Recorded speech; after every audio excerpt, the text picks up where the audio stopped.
Bonjour Marielle de Sarnez. Bonsoir. Merci d'être sur le plateau de BFM TV. Vous dirigez la campagne de François Bayrou, vous êtes vice-présidente du MoDem, eurodéputée. Et on va commencer d'abord peut-être par parler de la crise grecque, puisque aujourd'hui, certains ont dit, et notamment le président candidat Nicolas Sarkozy, la crise grecque est finie. Non, ça, c'est pas une phrase qu'on peut prononcer. On peut dire que c'était bien de restructurer une partie de la dette, mais malheureusement, je crains que la crise grecque, elle soit encore devant nous. Je crains que ce pays ne soit pas complètement relevé, qu'il va falloir continuer de lui prêter de l'argent et qu'on est dans un espèce de cercle vicieux compliqué. C'est-à-dire que on a fait appel au FMI pour faire tout ça, alors que si l'Europe avait été solidaire, je trouve que ça aurait été quand même mieux.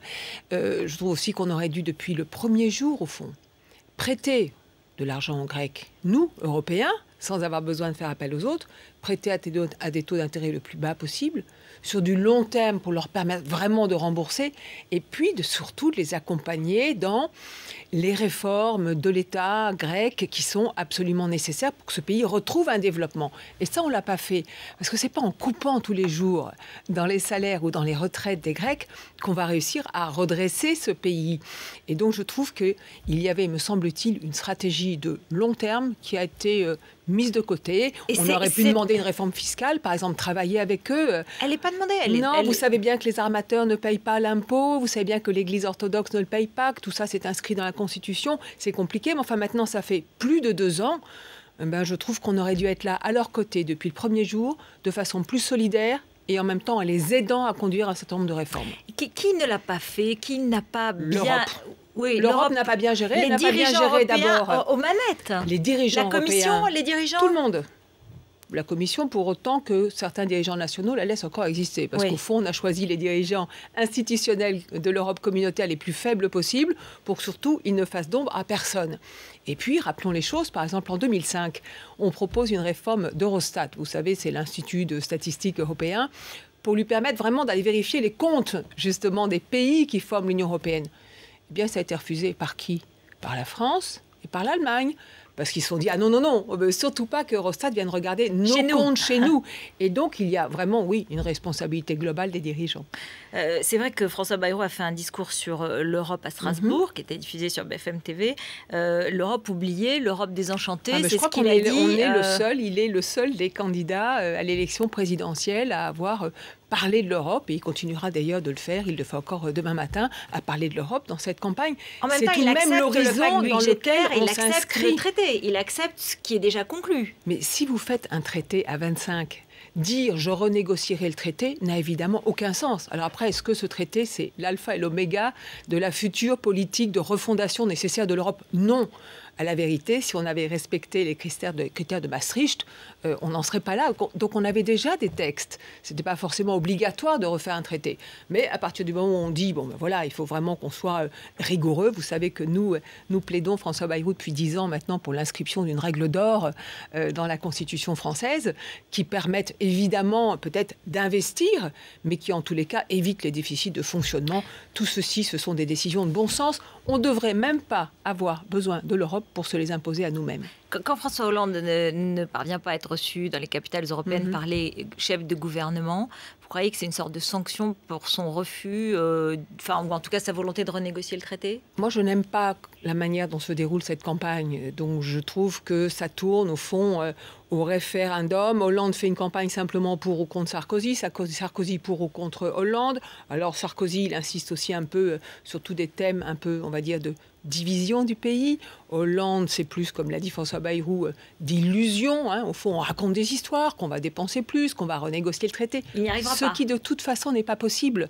Alors après, est-ce qu'il faudra aller plus loin ? Si François Bayrou est élu président de la République française, il proposera aux Européens d'aller plus loin, c'est-à-dire d'aller par exemple vers un pacte de croissance, c'est-à-dire d'accompagner ce traité. Non, parce que nous considérons qu'il faut faire les deux choses, pardonnez-moi, la règle d'or d'un côté, l'équilibre des finances publiques et en même temps la croissance. Et l'un et l'autre sont liés, parce que si vous n'êtes pas à l'équilibre, vous n'avez pas la confiance. Si vous n'avez pas la confiance, vous ne redressez pas un pays. Vous avez besoin d'investisseurs, c'est pas à vous que je vais le dire dans cette télévision, d'investissement. Et donc, tout ceci se fait d'abord en respectant des règles, au fond, de bonne santé budgétaire et financière. On est un pays surendetté, on doit s'en sortir. Et en même temps, on doit travailler en Europe à refonder cette Europe, on va dire, pour aller vers de la croissance, pour avoir une Europe plus démocratique et plus politique qui existe vraiment dans le monde. On en a besoin. Moi, je n'ai pas envie de laisser Chine et États-Unis dans une sorte de tête-à-tête. Et donc, François Bayrou proposera d'aller plus loin sur l'Europe. Oui, il l'a dit, élection d'un président de l'Union européenne. On a besoin de démocratie, on a besoin de savoir qui décide quoi en Europe. Et on a besoin que les citoyens participent de cette décision politique européenne. Alors François Bayrou, il a fait un démarrage réussi de la campagne. Et puis maintenant, il le reconnaît en quelque sorte lui-même, une sorte de faux plat. C'est pas facile de trouver un deuxième souffle, de se trouver étranglé entre les deux gros candidats. Dans les sondages, entre, on va dire, 13 et 15, dernier sondage que j'ai sur les 2-3 jours, je trouve que c'est plutôt très bien. Et moi, je suis confiante parce que tous les fondamentaux, c'est-à-dire quand on demande aux Français qui vous semble le plus crédible, François Bayrou. Oui, les critères de présidentialisation.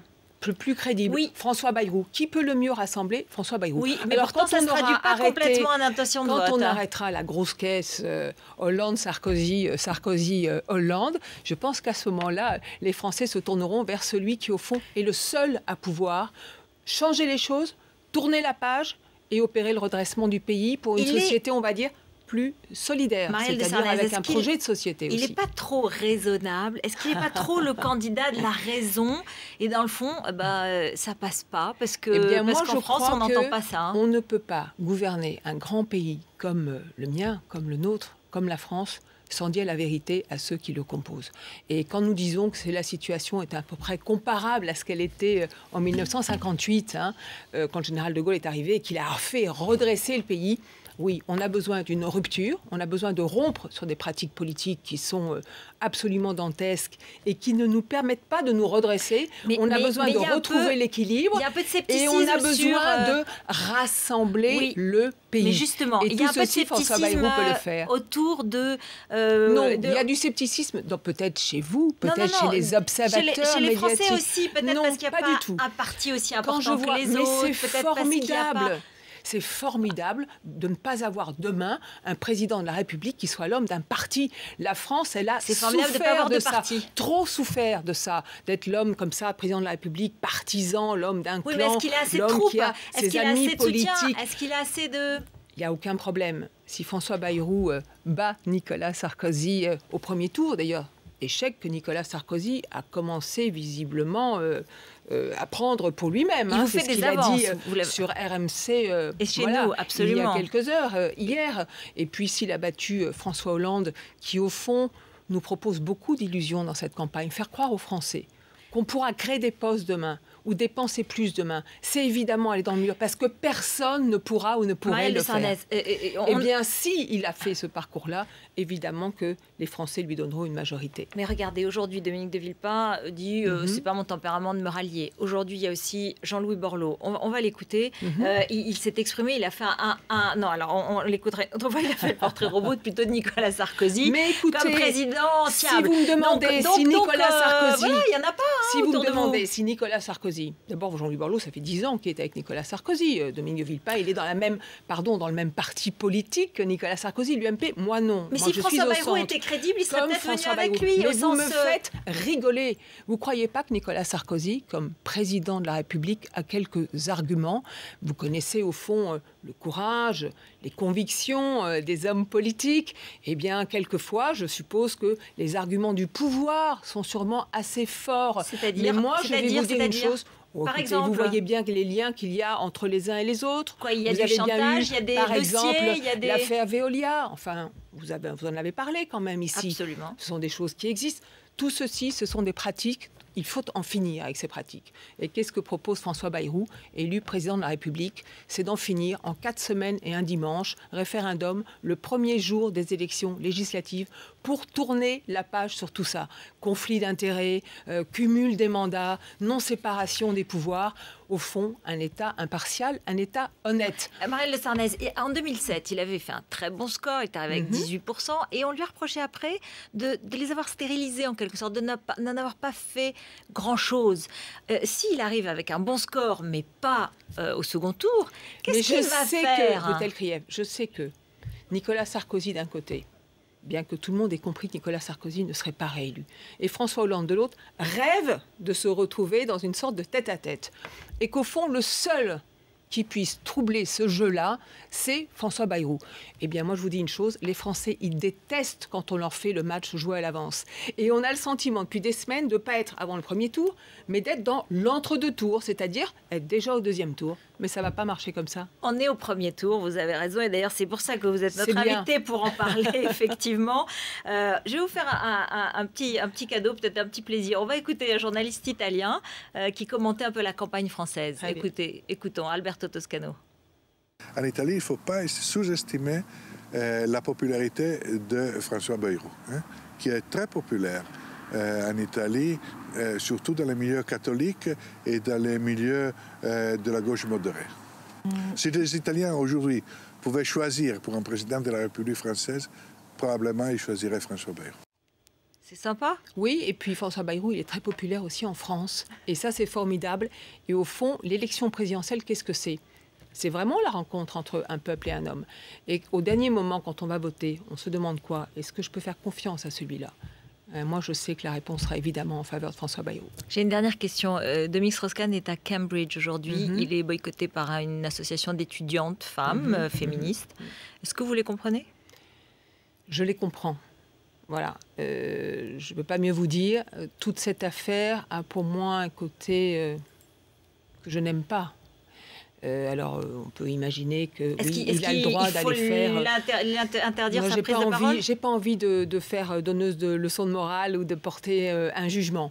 Mais au fond, je comprends aussi ces femmes, surtout au moment de la journée de la femme. Merci Marielle de Sarnez. Merci à vous. D'être venue sur le plateau de BFM TV.